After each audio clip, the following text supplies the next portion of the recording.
성경 한 구절 보겠습니다. 출애굽기 6장 7절입니다. 가지고 계신 의미분석 성경개론 25페이지에 보시면 출애굽기 6장 7절이 있습니다. 제가 읽겠습니다. 너희로 내 백성을 삼고 나는 너희 하나님이 되리니 나는 애굽 사람의 무거운 짐 밑에서 너희를 빼어낸 너희 하나님 여호와인 줄 너희가 알지라. 여기 보시면은 여호와 하나님께서 모세에게 당신을 소개해 주시는 거죠. 알려 주십니다. 너희로 이스라엘 백성이겠죠. 내 백성을 삼고 바로 밑에 430년이나 있었지만 너희들은 내 백성으로 삼겠다는 거죠. 물론 이것은 언약하신 대로 이루시는 거죠. 아브라함에게 약속하셨던 내용입니다. 나는 너희 하나님이 되리니 애굽의 하나님이 아니라 이스라엘의 하나님이 된다고 얘기를 합니다. 그 근거를 다음과 같이 알려주세요. 이게 앞으로 이룰 내용이죠. 왜냐하면 내가 애굽 사람의 무거운 짐 밑에서 너희를 빼어내시겠다는 거죠. 그 다음에 너희 하나님 여호와인 줄 너희가 알지니라. 여호와 하나님을 알게 된다는 겁니다. 이 내용이 계시를 설명할 때 여호와께서 당신을 알려주신다. 그 출발이 무슨 모세가 기도하거나 뭐 그런 거 아니죠. 아시는 것처럼 모세는 도망자의 신분이었습니다. 잡히면 애굽에 가서 이제 그야말로 목숨을 내놓아야 하는 그런 도망자 신분이었는데 하나님께서 불러서 여기 있는 것처럼 이스라엘 백성들이 애굽 사람의 무거운 짐 밑에서 벗어나도록 보통 우리가 출애굽 그러죠. 그게 바로 그 말이죠. 빼어내겠다고 얘기를 하십니다. 그러면서 그 하나님이 바로 여호와이신 것을 알려주신다. 이런 말씀이 기록되어 있습니다. 자, 이 요절 중에 하나입니다. 이 요절이 요한계시록까지 52개가 그렇게 나와 있죠. 그래서 요절의 중요성을 여러분들에게 말씀을 드렸습니다. 우리는 지금 계속해서 종교와 기독교 그리고 성경, 기독교 신앙 입문에 나온 9가지 개념을 지금 성경 개론과 연관을 시키고 있습니다. 좀 반복을 하면 기독교는 중요한 특징이 3가지가 있다 그랬죠. 객관성과 그 다음에 절대성과 그 다음에 영원성이라고 그랬죠. 그 연결이 객관적 사실을 바탕으로 그 내용을 모은다 그랬죠. 아까 그 요절 나중에 이것도 이제 더 할 겁니다만은 52개의 요절을 모으면 바로 그것이 절대성이 됩니다. 그것이 여호와 하나님의 지식으로 성경 전체를 보는 큰 그 시야를 열어주기 때문에 그것이 하늘에 계신 하나님의 존재와 연관이 됩니다. 그게 여러분 영원성이라고 그랬습니다. 그것을 보여주는 구체적인 그 기록이 바로 뭐냐면 하나님의 말씀 성경입니다. 그래서 그 성경은 하나의 목적, 아까 얘기 나온 대로 하나님 여호와를 알려주는 데 있습니다. 어떤 명령문이 나와도 그걸 명령문을 읽은 사람이 여러분들한테 이렇게 하라 저렇게 하라는 게 아닙니다. 이 내용을 안다는 것은 참 제대로 이해한다는 것은 쉽지 않은 문제죠. 그러나 다르게 생각해 보면 간단하죠. 성경이 하나님의 말씀인데 하나님이 명령하면 명령하신 것이지 어떻게 사람이 자기 명령인 것처럼 써먹을 수가 있느냐. 사실 조금만 생각해 봐도 그것이 합리적인데요. 그런데 특별한 어떤 계급을 만들어서 주로 이제 로만 카톨릭 같으면 이제 교황을 비롯한 주교들인 거고요. 개신교도 본래는 그렇지 않았습니다만은 이른바 목사들의 권위가 특별히 다른 성도들보다 많은 것처럼 비성경적인 내용들로 잘못되어 있죠. 그래서 그걸 또 법까지 만들어 놓은 상태라 그 성경을 보는 또 복장이라든지 어떤 특별한 지위에 있는 것처럼 보이는 어떤 모습이 성경을 읽고 그 명령을 어떤 사람이 명령해도 되는 것처럼 절대로 그렇지 않습니다. 분명한 사실은 성경의 다양한 기록 방식들이 창세기부터 계시록까지 나오는데 그 어떤 부분을 읽고도 여호와 하나님이 살아계신 것을 알리지 않으면 그것은 왜곡된 겁니다. 그 내용을 개략적으로 창세기부터 계시록까지 이런 내용으로 되어 있기 때문에 어떤 한 부분도 여호와 하나님을 소개하지 않으면 성경을 잘못 해석한 결과를 초래합니다. 그러면 어떤 부분이라도 모두 여호와 하나님과 관련되어 있다는 뜻이 바로 뭐냐면 성경에 있어서 바로 충족성이라고 할 수가 있습니다. 그러면 그 충족성이라고 하는 것이 분명하다면은 성경의 어떤 내용이라도 전부 결함이 없는 거예요. 그래서 그걸 완전하다고 얘기를 합니다. 그러니까 완전하기 때문에 어떤 상황이라 하더라도 그 말씀이 왔다 갔다 하지 않아요. 그러니까 성경 기록이 우리 어떤 정서에 맞지 않는다고 해서 그것을 바꾸거나 이러면 안 된다는 거죠. 그런데 이 기독교 역사를 다음에 기회가 되면 좀 말씀드리고 싶은데 기독교 역사를 보면은요. 성경을 왜곡하고 위조하는 사건이 예수님 당시부터 지금도 계속되고 있어요. 그래서 지금 여러분들이 부모님들을 통해서 배우게 되는 배울 성경 내용은 결국은 진리투쟁하고 연관이 돼요. 그러면 진리투쟁과 연관된다는 말은 뭐냐면 성경을 하나님 말씀이 아니다라는 주장에 대해서 여러분들이 아니다. 성경은 하나님의 말씀이다. 그렇기 때문에 우리 상식에 맞지 않기 때문에 하나님 말씀이 아니다라고 하는 건데 우리 상식에 맞지 않기 때문에 성경은 하나님 말씀이다. 이걸 여러분들이 이제 증명을 해야 된단 말이죠.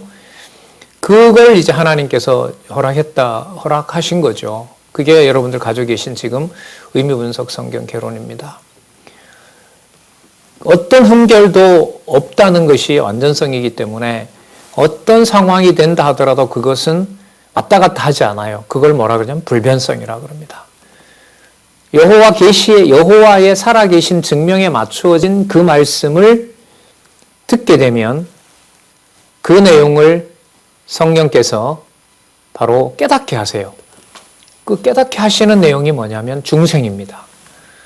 그 중생의 결과가 뭐냐면 바로 우리에게 믿음으로 주어지는 겁니다. 그러니까 믿음은 오직 보혜사 성령께서 여러분들과 저에게 주신 겁니다. 그리고 아까 출발은 모든 성경의 내용들을 하나님이 존재하신다는 증명으로 인도할 때 중생이 일어나게 되고 그게 믿음이 생기는 겁니다. 그러면 이 몸을 가지고 이 땅에 60년 혹은 70년 그 이상을 좀 더 산다 하더라도 그것은 바로 육신의 생명에 담겨 있는 의미가 중요한 것이 아니라 그 속에 바로 영원한 생명이 담겨 있는 거죠. 여러분 지금 말씀드린 이 내용이 바로 기독교 신앙 입문 이 내용의 핵심이라고 저는 생각을 하는 겁니다. 그럼 그게 막연한 얘기가 아니라 구체적으로 어떻게 되느냐라는 것을 객관적 사실에서부터 여러분들에게 안내를 드리고 있고요. 오늘은 교재에서 어디를 보시냐 하면은요. 15페이지에 보시면 우리가 권, 편, 장 이렇게 쭉 내려왔었죠. 장은 지난번에 우리가 많이 못했는데 오늘은 절로 가서 중요한 개념들을 먼저 살펴보고요. 중요한 개념들이라는 말은 그게 객관적 사실이라는 거죠. 그러니까 성경의 내용을 바탕을 두면 이런 개념이 만들어집니다. 이런 거예요. 그 개념이 그 제1절, 절이라고 그러죠. 절에 사용된 개념들을 시간 되는 데까지 요 목차를 따라가면서 여러분들에게 설명을 드릴까 해요. 여러분들이 학교에서 저도 공부를 했습니다마는 고등학교 때에서부터 이제 입시라는 것 때문에 그렇게 열심히 공부하잖아요. 전 10과목이 넘는 수많은 정보들을 가지고 대학에 가기 위한 그런 학력고사 준비, 수능 준비를 여러분들이 하고 있지 않습니까? 그런 걸 해왔고, 자, 제가 무슨 얘기를 드리려고 하냐면 여러 주요 과목들 말이죠. 언어 영역이라든지 사탐이라든지 사회과학 탐구라든지 외국어 영역이라든지 그런 영역에서 가장 그 점수를 결정적으로 변별력을 내는 아주 그 중심적인 테마들이 있단 말이죠. 그걸 어떻게 내가 확보하고 있느냐가 결국 점수와 직결되는 것처럼요. 성경도 다음과 같은 개념을 반드시 알고 있어야 성경을 하나님의 말씀으로 이해해 가는데 도움이 됩니다. 만약에 여러분들이 고등학교 과정을 통해서 뭐 한 수백 개의 중요한 개념들을 알고 어떤 문제가 나오더라도 그 문제를 풀었던 것처럼 똑같아요. 어떻게 보면 성경의 수없이 많은 사건들을 다음과 같은 오늘 제가 준비한 것은 이 절을 세어보니까 52이에요. 62개의 구문이 있어요. 그 구문이 그 낱말들이 바로 성경 전체를 이해해 가는데 중요한 개념이 되는 거예요. 만약에 어떤 성경 교사가 1시간 동안 60마디를 했다. 그럼 어떤 것이 가장 성경적인 그 1시간을 보낸 것이냐라고 누가 만약에 저한테 묻는다면 저는 예를 하나 들 겁니다. 그게 바로 뭐냐면 이제 15페이지서부터요. 책 페이지는 그래요. 15페이지에서부터 목차가 끝나는 19페이지, 15, 16, 17, 18, 19 5페이지에 보면 지금 제가 소개할 62개의 구문이 있어요. 구문이라는 말은 단어와 단어가 붙어 있는 거죠. 그 62개의 개념을 가지고 하나님 여호와를 소개하면 그리고 메시아가 언약되어 있고 메시아가 성취된다는 어쨌든 여호와 하나님의 살아계신 것을 설명하면 그게 60마디를 60개를 가장 잘 활용한 게 돼요. 그 개념을 일단 여러분들에게 소개하려는 겁니다. 시작된 처음에 두 가지 개념은 기억나시죠? 여호와의 메시아 언약, 여호와의 메시아 성취. 짧게는 여호와의 언약, 그리스도 성취 이렇게 했고요. 이게 권이었어요. 편은 몇 개냐 하면 전체로 보면 5개였죠. 처음에 보면 섭리를 통한 언약. 섭리라는 뜻은 어떤 의미라 그랬냐면 하나님께서 직접 언약하시고 직접 성취하신다. 그게 바로 섭리예요. 그러니까 섭리라는 말은 여러분들이 학교에서 공부할 때는 뭐 신의 섭리 이런 말보다는 우리에게 익숙하게는 자연의 섭리. 왜냐하면 자연은 그 어떤 처음이라든지 마지막이라든지 그걸 사람이 다 해명을 못한단 말이에요. 과학기술을 통해서 어느 정도 통제는 할 수 있지만 뭐 죽고 사는 문제까지도 이제는 막 접근하잖아요. 그러나 자연이라고 하는 것을 다 인간이 알 수가 없단 말이에요. 그러다 보니까 자연에다가 어떤 말을 붙이냐면 그냥 자연의 섭리다. 사람의 목숨도 자연의 섭리다. 섭리대로 된 것이다. 이러면서 이제 자기 위로를 받잖아요. 그게 아니고요. 섭리의 중요한 뜻은 사실 우리 국어사전을 보면 찾아보면 나와 있어요. 기독교 이렇게 해놓고 섭리란 신이 우주 모든 만물을 주관해 간다는 뜻이다. 그게 섭리의 본래 의미예요. 자, 그러니까 편이 5개가 있죠. 크게 보면 섭리를 통한 메시아 언약, 섭리를 통한 언약, 그 다음에 찬양을 통한 언약. 좀 이거는 노래와 관련이 되겠죠. 섭리를 통한 언약이 역사적인 기록물과 관련이 된다면은 찬양을 통한 언약은 역사적 기록을 바탕으로 자기 속에서 온몸으로 그 감정에 반응을 하는 거죠. 그게 찬양을 통한 언약이고요. 그 다음에 예언을 통한 언약이라는 게 또 있는데요. 그 예언을 통한 언약은 유대인에게 한정되어 있던 역사가 앞으로 메시아가 오시게 되면 유대인에게 묶이는 것이 아니라 전 세계에 다 드러나게 된다는 예언이 나와요. 그게 이른바 선지서라는 거예요. 그래서 구약은 그렇게 3편으로 되어 있고요. 신약은 예수께서 오셔서 계속 계셨으면 좋은데 예수께서 오시고 약속을 남겨두시고 난 다음에 하늘로 가셨어요. 승천하신 거죠. 그리고 다음에 또 오세요. 오실 때까지 세상을 방치하는 것이 아니라 당신이 보낸 스승이 있어요. 우리를 보면 스승이 있는 거고 예수 그리스도 자신으로 보면 당신의 의도를 전할 대언의 영을 보내세요.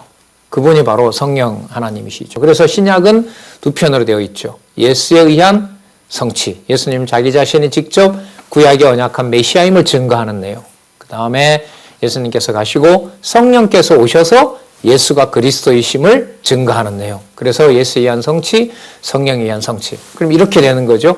성경을 가장 하나님의 존재와 관련해서 두 마디 해라. 이러면 여호와의 언약, 그리고 메시아, 그리스도, 성취 이렇게 돼요. 좀 풀어보라 그러면 여호와의 메시아 언약, 여호와의 그리스도 성취. 메시아나 그리스도는 같은 의미예요. 메시아는 히브리어고요. 그 다음에 그리스도는 헬라어란 말이에요. 자, 의미는 똑같아요. 기름 부음 받은 자라는 거죠. 그 다음에 지난 시간에 우리가 해본 게 뭐냐면 장이었어요. 장이 20개가 있는데 제가 한 절반밖에 못했죠. 그러니까 1시간 동안 20 구문을 마디를 가지고 얘기를 전개했을 때 여호와 하나님 계시를 소개하는 거예요. 그러면 오늘 이 시간에는 절을 가지고 소개를 할 텐데요. 이 절에 한 60개 개념이 있는데 그 개념이 반드시 시간이 주어졌을 때 그 개념이 나와야 돼요. 여러분이 학교에서 뭐 기독교 강좌를, 기독교를 옹호하는 선생님의 강의를 듣든 기독교를 비판하는 사람의 강의를 듣든 간에 기독교라는 이름이 나왔을 때, 성경이라는 그 낱말이 나왔을 때는 바로 이 낱말이 꼭 나와야 돼요. 이 낱말이 안 나오고 어떤 철학자 얘기가 많이 나온다거나 신학자 얘기가 많이 나오면 그거는 성경을 근거로 한 성경 중심적인 강의가 될 수 없는 겁니다. 그래서 여러분 이 책은 제가 볼 때 의미분석 성경 개론은 진짜 여러분 가이드예요. 영혼 관리를 할 수 있는 가이드예요. 꼭 적어도 한 번은 여러분들이 꼭 필독을 하기를 바랍니다. 이유는 어떤 면에서 보면 간단해요. 이런 개념이 나와야 성경의 바탕을 둔 여호와의 존재를 설명할 수 있다. 이겁니다. 핵심은. 자, 그걸 좀 소개하도록 할게요. 자, 첫 번째, 1장 밑에 있는 제1절에 보면 인류시조와 언약이라는 게 나옵니다. 인류시조는 물론 아담이고요. 아담과 하와가 나왔을 때 거기에 꼭 나와야 되는 말이 뭐냐면 언약인 거예요. 그런데 그 언약은 그 다음에 이어져요. 뭐라고 이어지냐면, 누구에게 이어지냐면 선민의 열조. 이때 선민은 이스라엘 민족의 선민을 말하는 거예요. 선민이라는 말은 우리 교회도 선민이라는 이름을 가진 집사님이 계세요. 예, 지금 오늘 나오셨는데 택한 민족이라는 거예요. 그러면 언약하고 뭐하고 관계되죠? 언약 자손은 뭐하는 민족이다? 택한 민족이라는 거예요. 택했다는 말은 전부 다가 아니라는 거죠. 이런 식으로 풀어나가야 되는 거예요. 이 개념을 가지고 이렇게 설명을 할 때. 그 다음에 한번 볼게요. 1절에 보면, 2장의 1절에 보면 언약 자손의 번창이 나와요. 그럼 이게 연결이 이렇게 되겠죠.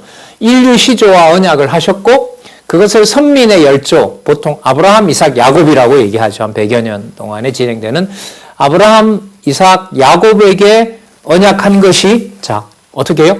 언약 자손이 번창하는 걸로 일어났구나. 이런 개념이 꼭 나와야 되는 거예요. 성경을 얘기하게 되면. 그런데 이 내용을 좀 더 풀어놓으려면 뭐가 있어야 돼요? 그렇죠. 성경 본문을 알고 있어야 되는 거예요. 그래서 이 책을 제가 신학교를 다니는데요. 제가 직접 한 건 아니고요. 어떤 분이 이 책을 이렇게 신학과에 본인이 관심이 있으리라고 생각했던 신학교 교수님한테 이 책을 드렸대요. 그러니까 이렇게 보더니까 전부 한글이잖아요. 뭐 이런 거는 누구나 다 할 수 있지 뭐 이러더래요. 그래서 누구나 할 수 없어요. 이거 힘들어요. 여기 있는 대로 창세기 1장에서부터 11장까지를 이렇게 책으로 내면서까지 제가 볼 땐 창세기 1장에서부터 11장까지 인류 시조와 언약이라는 것이 죄송합니다. 정답입니다. 라고 얘기하기가 여러분 쉽겠어요? 그럼 여러분들이 확인해야 될 게, 진짜 창세기 12장에서부터 36장은 선민의 열조와 언약이라는 타이틀이 아니면 다 틀린 거야? 그런 문제의식을 가지고 확인해 가야 되는 거예요. 그래서 아까 제가 전쟁이라고 그랬죠. 영적 투쟁이라고 얘기를 했죠. 영적 투쟁은 바로 언어 싸움이에요. 어떤 언어를 제일 꼭대기에 놓느냐. 그래서 우리가 지금 계속해서 기독교 신앙 입문 가지고 반복한 것은 뭐냐면 정점에는 누구 이름이 있다? 여호와라는 이름이 있다. 그 이름을 소개해 갈 때, 자, 좀 더 들어가 볼까요? 자손언약 성취섭리에서 언약 자손의 번창 후에 시내산 언약의 수립이 있어요. 시내산에서 언약을 수립해 주세요. 그럼 이것도 연계를 지으면 이렇게 되겠죠. 언약 자손이 번창한 후에 번창한 언약 자손에게 뭘 해주는 거예요? 시내산에서 언약을 해주는 거예요. 그러면 거기서도 벌써 이렇게 되겠죠. 시내산 언약을 해줬기 때문에 언약 자손이 되느냐? 언약 자손임으로 시내산 언약을 받느냐? 그럼 어떻게 되는 거죠? 2번이 맞는 거죠. 그게 논리적 순서가 있다는 거예요. 그 다음에 시내산 언약 수립 다음에 보면 광야는 신의 광야입니다. 신의 광야에서 시련을 겪게 됩니다. 40년 동안. 그리고 시련과 관련해서 하나님이 그냥 방치하는 것이 아니라 뭘 하시냐면 교육을 해주세요. 교육을 해주세요. 그러면 교육을 뭐하고 붙죠? 번창한 언약 자손에게 아까 뭘 줬다 그랬습니까? 신의 산에서 언약한 뭔가 내용이 있어요. 그건 이제 들어가서 봐야겠죠. 언약한 내용이 있고 그 언약한 내용을 통해서 광야에다가 40년을 놓고 뭐 하신다? 교육한다. 여러분 그러면 잘 보세요. 광야 40년이 고생이다 아니다 이런 말을 여기서 강조를 하게 되면 이 흐름에서 이 흐름을 따라가는 거예요? 빗나가는 거예요? 빗나가는 거예요. 그럼 광야 얘기가 나오면 성경은 어떤 얘기가 뒤따라야 되냐 하면 그것은 교육 목적이고 언약 자손에게 신의 산에서 언약을 해줬다는 것이 강조가 돼야 돼요. 이 기록에 의하면. 본문도 그렇게 되어 있느냐? 이게 이제 여러분들이 앞으로 배워야 될 아주 많은 내용이기도 해요. 지금 이 기독교 교계의 원로들이 모여서 이 성경 신학으로 그 대학 기관을 설립하는 일들을 추진하신다고 해요. 제 경험으로 보면은요, 제가 그 2학년 2학기 때 이걸 처음 접했거든요.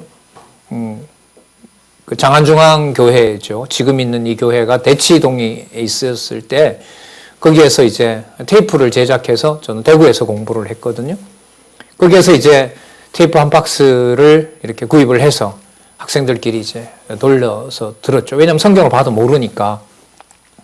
근데 그때부터 시작해서 한 34년 정도 온 것 같아요. 물론 철학이라는 게 제 전공이어서 또 그게 또 제가 생활해야 되는 어떤 하나의 도구이기도 하기 때문에 거기에서 이제 열심히 그 분야를 공부하기도 했지만은 교회 생활을 교회를 떠나서 이렇게 생활해 본 적은 없어요. 그리고 제가 생활하던 어떤 지방에 목회자가 계시지 않는 바람에 27살부터 토요일에 강론 준비를 하고 주일날 이렇게 전달하는 일들을 했죠. 꽤 오래 한 거예요. 싫든 좋든 간에 큰 일이 아니면 계속해서 주일날마다 성경을 가르치는 일을 했단 말이죠. 그러면은 꽤 많은 시간을 보냈잖아요. 그런데도 요즘 좀 목마른 게 뭐냐 하면 성경의 내용을 순서를 가지고 설명할 수 보질 않고 말이에요. 성경 본문. 그러니까 지금처럼 이런 제목을 읽고 그 내용에 성경 순서가 바탕이 되는 것을 내가 과연 전할 수 있을 것이냐라고 봤을 때 인간적으로요. 매우 불만족스러운 거예요. 무슨 얘기를 하냐면 이것도 하고 저것도 하고 하는 방식으로 성경 공부가 힘들더라는 거예요. 인간적으로. 여기 우리 부모님들 세대도 오셨는데 여러분들 부모님들 세대의 어떤 바램과 고민이 여기에 있습니다. 제가 실제로 부모 입장에서 보면 얘를 오늘 오늘 하루를 오전을 성경을 공부해야 되는 걸로 인도를 할지 아니면은 점수를 그래도 1점이라도 더 따게 하기 위해서 돈을 내고 좋은 선생을 붙여서 과외를 더 하게 할지 이게 사실 실질적인 고민이거든요. 제가 신학교 다닐 때 어떤 목사님 만났는데요. 그분이 목산수를 신학교 다니다가 받았어요. 그 통합측이니까요. 큰 교단이에요. 저기 부천에서 목회하셨는데 이분이 이제 축하한다 그러고 우리한테 그 축하 선물로 그 수건도 주시고 했어요. 그 다음 주에 왔는데 목사님 얼굴이 안 좋아요. 제가 물었어요. 목사님 왜 그러시냐고. 진짜 이분이 그 부산 분이었는데 화통하세요. 진짜 이거 안수 받자 말자 내가 큰 시험 받았다고. 왜 그러시냐고. 그랬더니까 이제 목사가 됐으니까 맡은 교회 학교에 성경 공부 시간을 이분이 늘린 거예요. 1시간도 안 되는 것을 1시간 이상으로 늘렸는데 어제 당회에 있는 장로님들하고 언쟁이 붙었다는 거예요.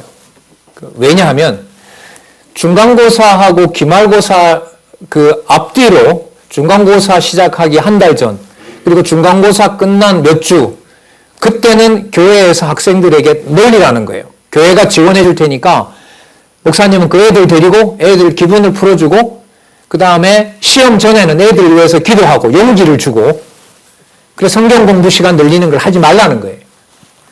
이게 제가 한 7, 8년 전에 목사님한테 그 얘기를 들었어요. 여러분 이게 뭐 그 사람들을 제가 비난하고 이게 아니라요. 지금 여러분들 제가 제목을 읽었잖아요. 광야 실험과 교훈 민수기 1장에서부터 30장이에요. 여러분들 내용 모르잖아요. 저도 이렇게 전달하는 사람 입장에서 이 제목이 맞다는 걸 증명할 정도로 글쎄요 책을 주면 하겠죠. 그러나 그 내용의 의미를 여러분들에게 몇 가지라도 확신 있게 만들어서 어느 부분이라도 설명한다는 것은 저 역시도 매우 목마른 거예요. 그렇다고 이걸 다 외우라 이런 말로는 여러분 듣지는 마시기 바랍니다. 그래서 다음 지금 준비하고 있는 이 기관에서는 진짜 이런 선택이 좀 필요할 것 같아요. 얘가 물론 다 하면 좋겠지만 여러분이 나중에 부모 돼서도 직면할 문제입니다. 지금 우리 결혼하지 않은 청년 세대들도 이 강의를 듣고 있으니까요. 여러분들이 가정을 이루었을 때 그리고 태어나는 자녀에게 그리고 함께하는 여러분 부인이나 여러분 남편과 함께 어디에 시간을 성도로서 하루할 것이냐라는 문제에서 이 책이 가져다 주는 것은 어떻게 보면 숙제입니다. 자, 좀 더 가보겠습니다. 자꾸 세는데요.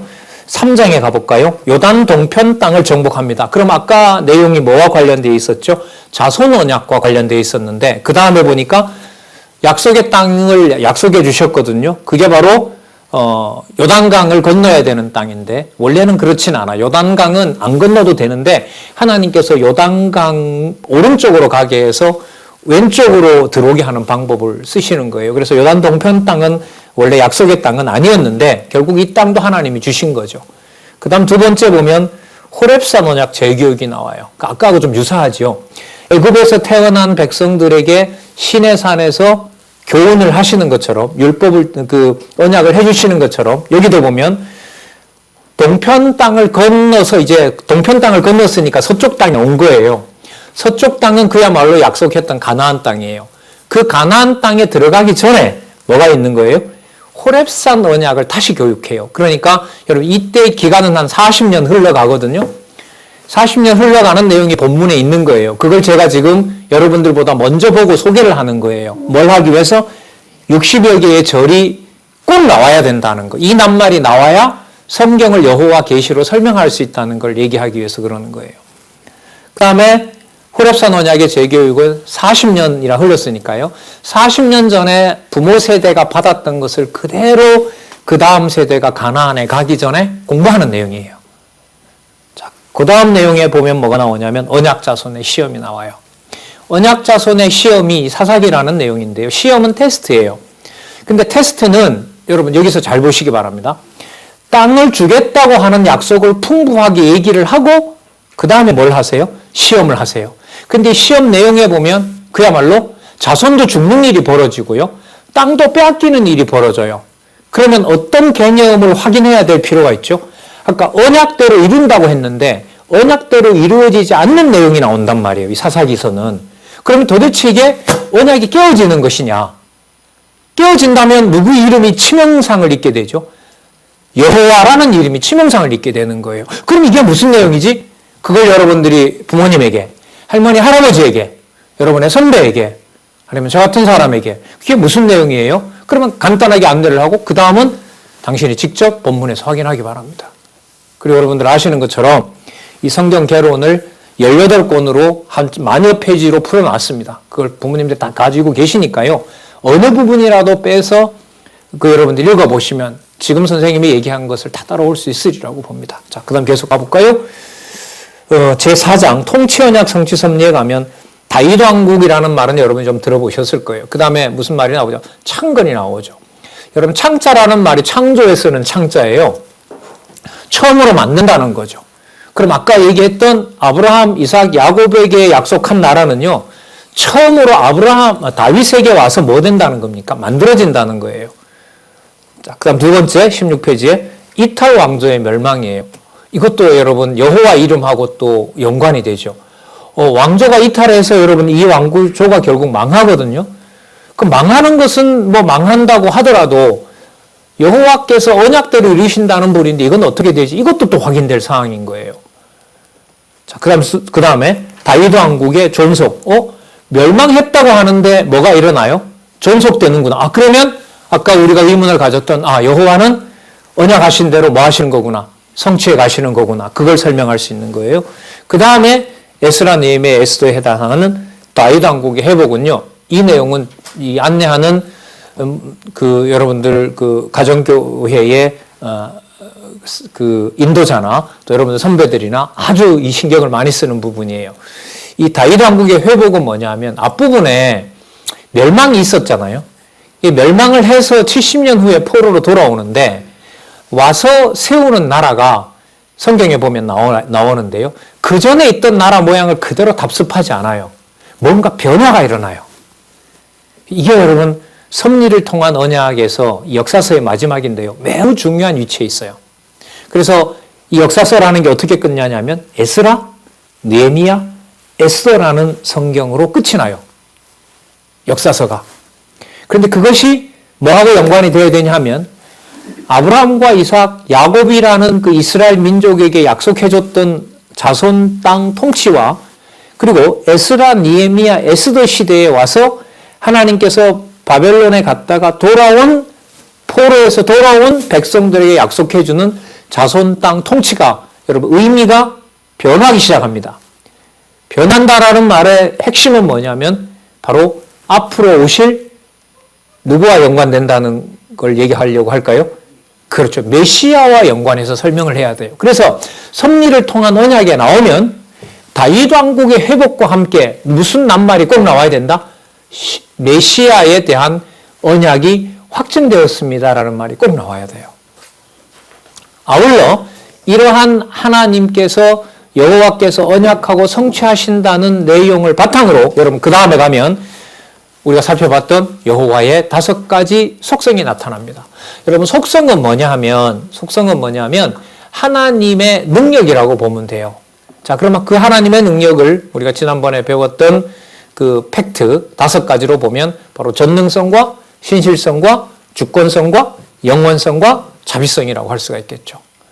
요즘 여러분 아침에 강의에 원로가 강의를 하시잖아요. 오늘 시작한 강의가 여러분들 자비성이에요. 아가서잖아요. 5대 속성의 마지막을 원로께서 강의를 하고 계신 거예요. 자, 그러면 오늘도 여러분 저도 강의를 들었는데 여러분들도 들었던 것처럼 무슨 얘기가 칠판을 제가 칠판에 그렸죠? 뭘 그렸어요? 그때 언약과 성취 그렸잖아요. 꼭 나와야 되는 거예요.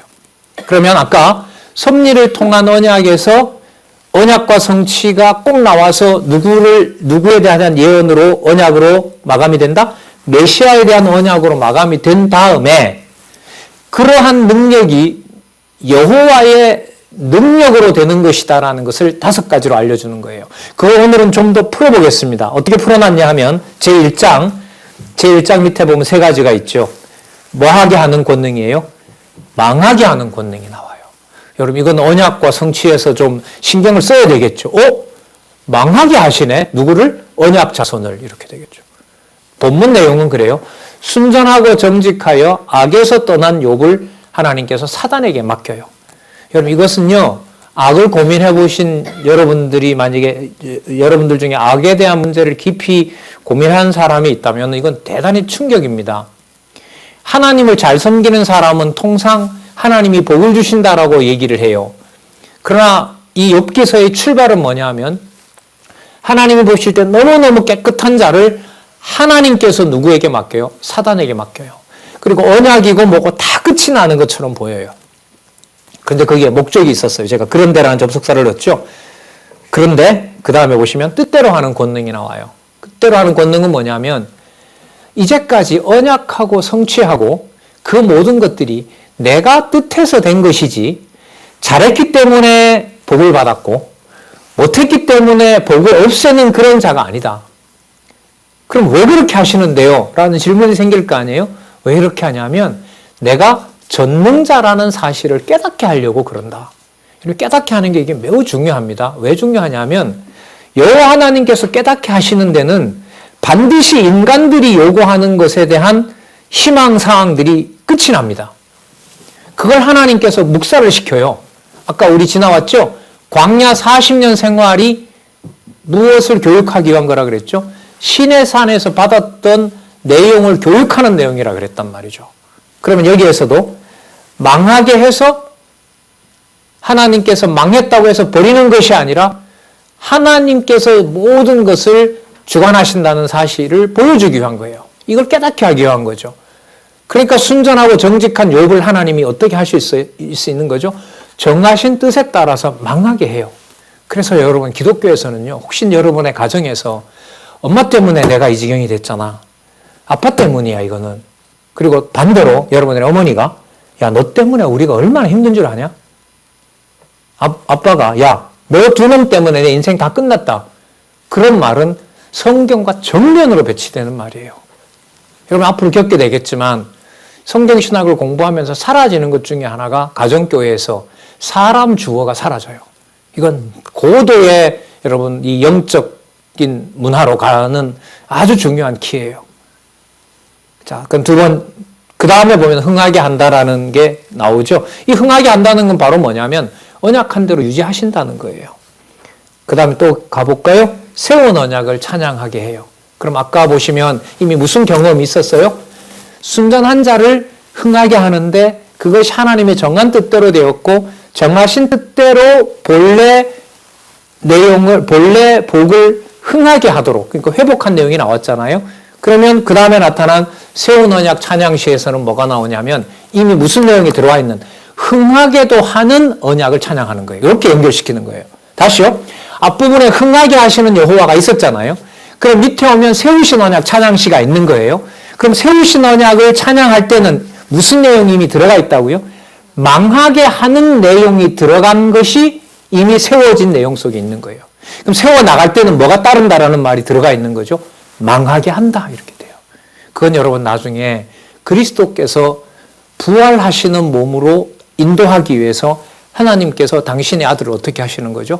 십자가에서 엄청난 수치 속에서 죽어가게 하죠. 근데 그걸 이 구조로 보면 언약이 파기되는 것이 아니라 무슨 내용이다? 세우신 언약을 찬양하는 내용이다. 자, 그 다음 볼까요? 세운 언약에 대해서 성취를 간구하도록 해요. 성취를 간구한다는 말은 성취하는 내용이 점점 사라진다는 거잖아요. 그러면 앞부분에 이미 어떤 경험이 있냐 하면 순전하고 정직한 욥을 망하게 한다는 교훈이 있었기 때문에 다급한 상황이지만 하나님께서 버리지는 않지만 하나님은 어떻게 더 몰아가시냐 하면 당신의 전능하신 능력까지 동원해서 언약 자손을 대적들에게 맡겨요. 대적들의 창끝이, 칼끝이 내 목 밑에까지 다가오도록 해요. 그런데 이게 뭐가 바탕이 되냐 하면 앞부분에 망하게 하지만 흥하게 하시는 분이라는 여호와의 속성이 바탕이 되기 때문에 다급한 상황인데도 거기서 뭘 놓지 않게 돼요? 간구를 끊지 않게 하세요. 그 동력이 되는 거예요. 그 결과가 뭐냐 하면 상황은 어려워도 언약대로 반드시 성취한다는 찬양을 하게 돼요. 그럼 이름이 이쁘잖아요. 언약 성취 찬양시가 되는 거예요. 언약 성취 찬양시가 돼요. 그 다음 넘어가겠습니다. 이것을 통해서 나라를 관리하시는데 그 나라를 하나님께서 주시는 뭐로 주관하신다는 걸까요? 내려와 보세요. 지혜를 주어서 주관한다는 거예요. 그러면 여러분 여기서 기독교에서 만약에 여러분 지혜를 얘기하잖아요. 그러면 적어도 어떤 내용이 들어와야 돼요? 망하게 하시는 여호와가 들어온 지혜를 말해야 돼요. 그럼 이렇게 한번 해볼까요? 여러분 어떤 목사님이 여러분들을 위해서 시험이 다가오고 수능이 다가오니까 손잡고 하나님 우리 이 개똥이에게 지혜를 풍부하게 넣어주세요라고 기도를 했어요. 자 보십시다. 통상 지혜를 풍부하게 물 붓듯이 부어달라고 기도한다는 말은 뭐 해달라는 거죠? 수능에서 실패하는 걸 말하는 거겠어요? 성공하는 걸 말하겠어요? 성공하는 거죠. 근데 정작 성경에서 말하는 지혜는 앞부분에 어떤 내용이 나와 있죠? 망하는 내용이 들어있는 거예요. 이렇게 다른 거예요. 지혜를 주세요. 점수 많이 받게. 그냥 성경에 의하면 지혜는 뭐냐 하면 망하더라도 수능을 망치더라도 이렇게 되죠. 망치더라도 누구를 알게 해주세요? 그렇죠. 이렇게 다른 거예요. 기분 나쁘죠? 무슨 성경이 저래? 그래요. 저도 그런 생각 너무너무 많이 했어요. 앞으로 뭐 기회가 되면 뭐 제가 사적으로 겪었던 경험했던 것도 얘기를 하겠지만은 성경은 도저히 사람이 읽을 수가 없어요. 자, 계속 가볼까요? 지혜를 주관하시기 때문에 이분이 바로 이 지혜를 통해서 뭘 하냐면 왕가를 세워가세요. 그럼 이때 세운다고 할 때는 이미 뭐도 들어와 있어요? 무너뜨리는 능력을 가진 분이라는 것도 들어와 있는 거예요. 그러면 이런 효과가 생기는 거예요. 나라가 세워졌다고 해서 다윗의 예로 든다면 내가 나라를 잘 세웠다는 말을 할까요? 못할까요? 못하는 거예요. 내가 이 집에서 그래도 엄마가 원하는 대로 점수를 잘 받아서 이렇게 엄마 아빠를 기쁘게 하니까 우리 가정이 화목한 거야. 이런 말을 못하는 거죠. 사람이 주어가 되면 설명이 안 되는 거예요. 그래서 성경신학을 한마디로 말하라 그러면요. 여호와께서 하게 하신다예요. 가정교회의 핵심은 뭐냐 하면 성경을 깨닫게 하려는 여러분들 부모님들과 할아버지 할머니의 소원은 하나예요. 여러분들이 공부를 잘하건 못하건 원하는 대학에 가건 못 가건 간에 그 상황에서 지혜를 주관하시는 여호와가 살아계신다는 걸 얘기하려는 겁니다. 그게 성경 기록의 목적이고요. 그걸 하나님께서 이 세상에 태어나게 하신 목적이에요. 선생님 다 그런가요? 그건 확인해 봐야죠. 근데 그게 성경 바탕이 안 되면은 사고를 이렇게 끌어갈 수가 없어요. 생각이 이어지지가 않아요. 제가 이렇게 전하는 내용을 여러분들 그래도 여러분들에게 듣기 의도한 건 아니지만 여러분들이 하나님의 진리를 같이 들어갈 사람들이기 때문에 제가 왜 왜곡을 하겠어요? 기쁜 마음으로 진짜 전하고 싶은 마음에서 이렇게 전하는데 그런 의지와 상관없이 여러분 성경은 우리가 이렇게 쉽게 전달하거나 이렇게 될 수가 없어요. 그리고 그것이 본문에 가서 확인할 때는 성령 하나님께서 안내해 주셔야 돼요. 시간과 여건과 또 그런 그 선생님을 만나게 하는 거라든지 그 모든 것을 성령께서 주관해 주시기를 바라는 거고요. 그 바라는 마음으로 여러분들에게 전달을 하고 있는 겁니다. 그 다음에 보면 나라 통치의 주권이 나오죠. 결론이 나오잖아요. 따라서 나라 통치는 내가 한다. 어떤 것도 한다. 망하게도 하고 흥하게도 한다. 허물기도 하고 세우기도 한다. 그 내용이 앞으로 올 메시아에 관한 내용이다. 그럼 메시아가 오셔서 십자가에 죽으시는 내용을 이 내용을 통해서 본다면 버려졌다라고 하면 될까요? 안 될까요? 안 된다는 힌트를 아주 중요한 힌트를 여기서 얻게 되는 겁니다. 그럼 나중에 그리스도가 죽으시는 장면에서 덜 놀라죠. 구약에 이미 살펴봤던 대로 주권성을 드러내기 위해서 하나님의 아들이 죽는 사건이 일어날 수가 있는 거구나. 저것이 뭐가 아니구나. 나라가 망하고 하나님이 존재하지 않는 증거가 아니구나. 자, 여러분 이렇게 해서요. 이 절 개념들이 지금 여러분들에게 계속해서 이렇게 연결을 시키고 있습니다. 그 다음 전도서로 가볼까요? 무익한 사물을 찬양합니다. 그럼 여러분 사물이 무익하기 때문에 이때 사물은 뭐냐 하면요. 사건과 재물이에요. 노동과 돈인 거죠. 그러니까 노동과 돈인데 이미 우리는 어떻게 보면 답을 가지고 있어요. 어떤 노동을 해서 얼마만큼의 돈을 벌든 누구를 망각하면 안 되게 하실까요? 여호와를 잊어버리지 않도록 하시겠죠. 그게 바로 그 다음으로 이어져요. 영원한 만사를 찬양하도록 하시는 겁니다. 영원한 만사라는 말은 뭐냐면요. 세상에서 실패하든 성공하든지 간에 창세 전부터 살아계신 여호와 하나님을 기억나게 해줘요. 기억나게 해줘요. 그래서 이 전도서의 아주 중요한 본문 중에 하나가 뭐냐면 그때마다 하나님이 확정을 해놓았고 다음 일들을 하나님이 모르게 해놨다는 거예요. 그러니까 그때마다 충성하게 해요. 그때마다 자기가 당면한 일에 충실하게 해요. 충실의 결과는요. 아까처럼 뭐 할 수도 있고 타락해서 멸망할 수도 있고요. 돌아오게 할 수도 있는 거고요. 근데 우리는 오직 우리에게 좋은 것만을 얘기하거든요. 성경적이지 않단 말이죠.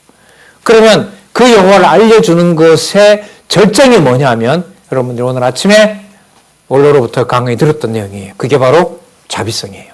자비성 내용 한번 볼까요? 조건 없는 사랑의 언약이에요. 이제까지 모든 내용의 핵심인 거죠. 언약을 본래 아담과 아브라함과 또 이삭과 야곱에게 할 때 조건이 붙어서 이루어진 언약이다? 아니라는 거예요. 그럼 조건 없이 했다는 말은 그 사람의 형편과 관계없이 뭐 했다는 거예요? 언약을 맺었다는 거잖아요. 그러면 사람의 상황이 달라졌다고 해서 뭘 파기하면 안 될까요? 언약을 파기할 수 없죠. 그건 이미 앞부분에 실질성에서 배웠던 거죠. 그래서 다음 내용이에요. 제가 그래서를 강조했죠. 그래서 다음 내용 제2절 변함없는 사랑의 성취 이렇게 연결이 돼요. 그럼 말을 만들면 이렇게 되겠죠. 조건 없이 언약을 맺었으니까 뭐 한다 하더라도 조건이 변화된다 하더라도 본래 세운 언약은 변하면 된다 안 된다? 안 된다. 여러분 여기서 우리 기독교 신앙 입문에 성경의 특징이 뭐였냐면 충족성, 완전성 뭐였죠? 불변성이라 그랬죠. 그 불변성이 책의 특징이 본질이 아니라요. 아가서에 이게 나오는 거예요. 그러니까 뭐 한 것이 창세전 하나님께서 여러분들의 가정을 통해서 태어나게 하셔서 이 땅에서 어떤 경우에 처하더라도 누구의 자녀로? 하나님의 자녀로 그 자리에서 깨닫게 한다는 거. 이게 여러분 이 지상에 저도 그렇고 여러분들을 하나님께서 보내주신 이유인 거죠. 그런데 좀 아쉽게도 이제까지 우리 교회 내에서도 그렇고 또 전국에 또 세계에 흩어져 있는 많은 가정교회에서 이 성경을 바탕으로 한 교육이 좀 많이 아쉬웠어요. 이걸 지금 선배들은 진짜 인간적인 용어로 무한 반성을 하고 있고요.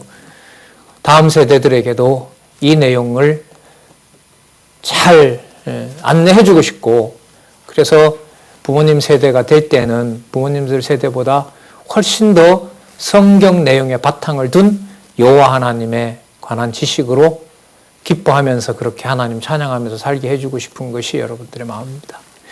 62개를 다 못할 줄 알았는데 역시 못하게 됐어요. 자, 그러니까 인간적으로 보면 제가 62개를 1시간 동안에 설명하는 데 실패한 거죠. 그럼 이제 다음에 하게 되면 이제 그건 방법론 문제예요.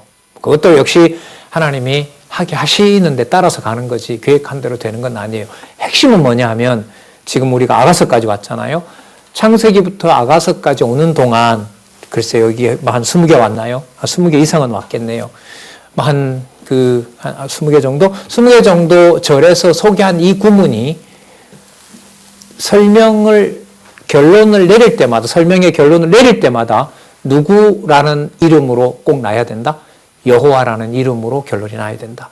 여호와라는 이름이 결론으로 나려면 아가서 내용은 조건 없는 사랑의 언약과 변함없는 사랑의 성취라는 내용이 꼭 나와야 된다.